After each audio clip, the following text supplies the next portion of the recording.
ఒరిస్సా రాష్ట్రానికి కాంగ్రెస్ పార్టీ యొక్క బాధ్యుడిగా నియమించడం జరిగింది. దీనికి నన్ను ఎన్ఎస్యుఐ నుంచి యూత్ కాంగ్రెస్ నుంచి పిసిసి ఉమ్మడి రాష్ట్రంలో జనరల్ సెక్రటరీగా, తెలంగాణ రాష్ట్రంలో కార్యనిర్వాహక అధ్యక్షుడిగా నిరంతరం కాంగ్రెస్ పార్టీలో ఆర్గనైజేషన్లోనే ఉంటూ పనిచేసిన దానికి నాకు ఇచ్చిన గుర్తింపుగా నేను భావిస్తా ఉన్నాను.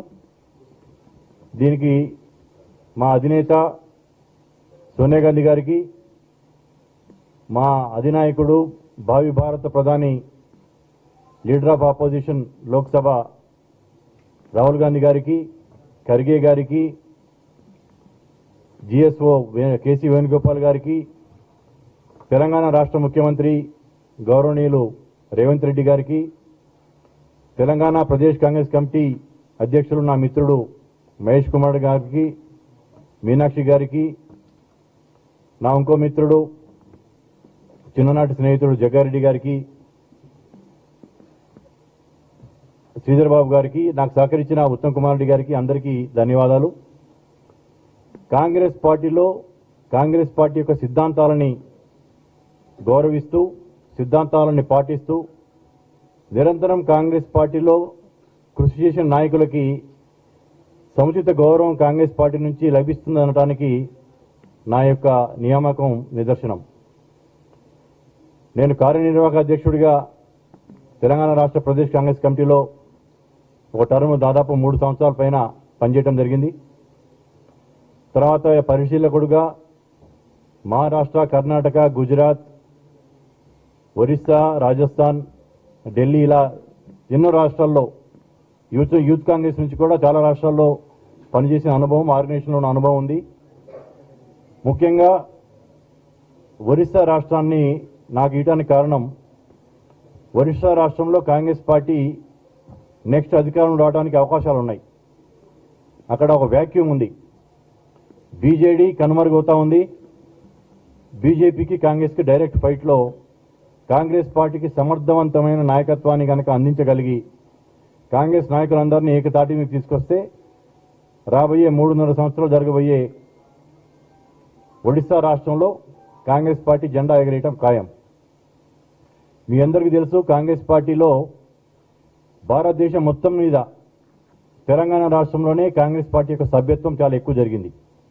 దాదాపు 44 లక్షల మంది సభ్యులని కాంగ్రెస్ పార్టీలో ఆ రోజు నేను కార్యనిర్వాహక అధ్యక్షుడిగా కూడా ఉన్నాను. రేవంత్ రెడ్డి గారు పిసిసి ప్రెసిడెంట్ అయిన తర్వాత సభ్యత్వాన్ని నమోదు చేయడం ఒక ఛాలెంజ్ తీసుకోవడం జరిగింది. రిజిస్టర్ సభ్యత్వం, ఆ యొక్క సభ్యత్వం అన్ని లక్షల మంది సభ్యత్వాన్ని చేయటం, కాంగ్రెస్ పార్టీ యొక్క కార్యకర్తల్ని గుర్తించి వారికి సముచిత గౌరవం ఇచ్చేసేసి వాళ్ళకి పని కల్పించడం వల్లే 2023లో కేసీఆర్ యొక్క ప్రభుత్వాన్ని పక్కకి నెట్టేసి కాంగ్రెస్ పార్టీ జెండా ఎగిరేయడానికి తెలంగాణ రాష్ట్ర ప్రజలు మాకు సహకారం ఇచ్చారు, మాకు తోడ్పాటు ఇచ్చారు. గత 23 నెలల నుంచి కూడా ఇందిరమ్మ రాజ్యం, ఇందిరమ్మ పాలన తీసుకురావడం జరిగింది. మేము మేనిఫెస్టోలో చెప్పిన అంశాలే కాకుండా మేనిఫెస్టోలో చెప్పని అంశాలను కూడా కాంగ్రెస్ పార్టీ ప్రజలకు ఏమి కావాలి అనేది గుర్తించేసి ప్రజల పక్షాన నిలబడటం కాంగ్రెస్ పార్టీ యొక్క గొప్పతనం. ఆ యొక్క శ్రేయస్సు అనేది ముఖ్యమంత్రికి, వారి కేబినెట్ కొలీగ్స్కి వస్తుంది. పార్టీ, ప్రభుత్వం 2 కళ్ళు. పార్టీ బలంగా ఉంటేనే ప్రభుత్వం బలంగా ఉంటుంది. రాబోయే ఎలక్షన్స్లో ప్రభుత్వం అధికారంలో రావాలంటే కూడా పార్టీ యొక్క బలం, పార్టీ చైతన్యవంతంగా ఉండటం అనేది చాలా అవసరం. ఇటువంటి సందర్భంలో ఇక్కడ ఆర్గనైజేషన్ బ్యాక్గ్రౌండ్ ఉన్న మహేష్ కుమార్ గారు పిసిసి అధ్యక్షుడిగా, అలాగే టోటల్ ఆర్గనైజేషన్ నేను ఎప్పుడు ప్రత్యక్ష ఎలక్షన్స్ నిలబడే ఆసక్తి నాకు లేదు. చాలామంది ఏఐసిసి నుంచి కూడా చాలాసార్లు నన్ను నిలబడమని అనటం కూడా జరిగింది. కానీ నాకు డైరెక్ట్ ఎలక్షన్స్లో నిలబడే ఆసక్తి లేదు. ఆర్గనైజేషన్లోనే నా యొక్క ప్యాషన్, ఆర్గనైజేషన్లోనే పనిచేస్తూ వస్తున్నాను గత 35 సంవత్సరాల నుంచి. ఆర్గనైజేషన్లో భాగంగా నాకు ఈరోజు ఈ బాధ్యత ఇవ్వడం జరిగింది.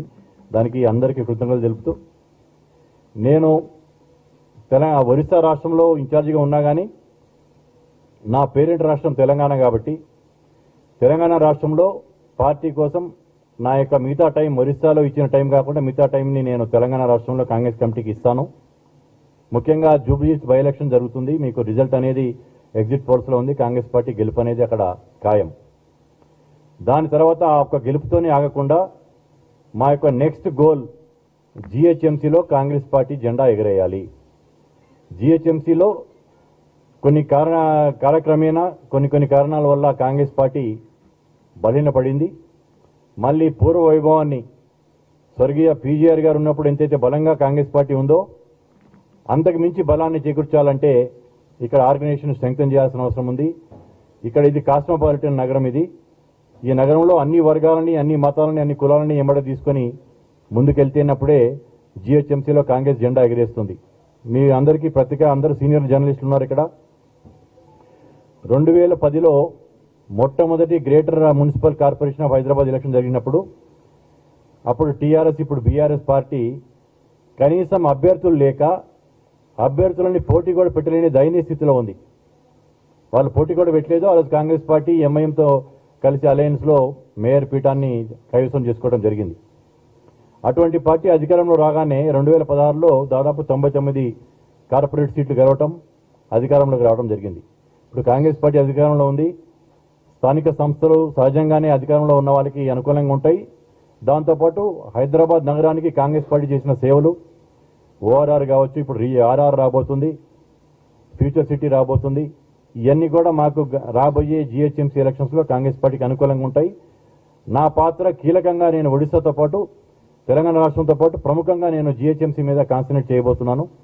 పార్టీ అధిష్టానం ఢిల్లీ నుంచి కూడా నాకు అటువంటి ఆదేశాలు ఇవ్వడం జరిగింది. ఏ బాధ్యతలో వేరే రాష్ట్రాల్లో పనిచేస్తున్నా కానీ నా సొంత రాష్ట్రమైన తెలంగాణలో కాంగ్రెస్ పార్టీ బలోపేతానికి నా యొక్క సమయాన్ని కేటాయిస్తాను. నాకు ఈ అవకాశం ఇచ్చిన హైకమాండ్కి మరొకసారి కృతజ్ఞతలు తెలుపుతూ మీ అందరికీ కూడా ధన్యవాదాలు.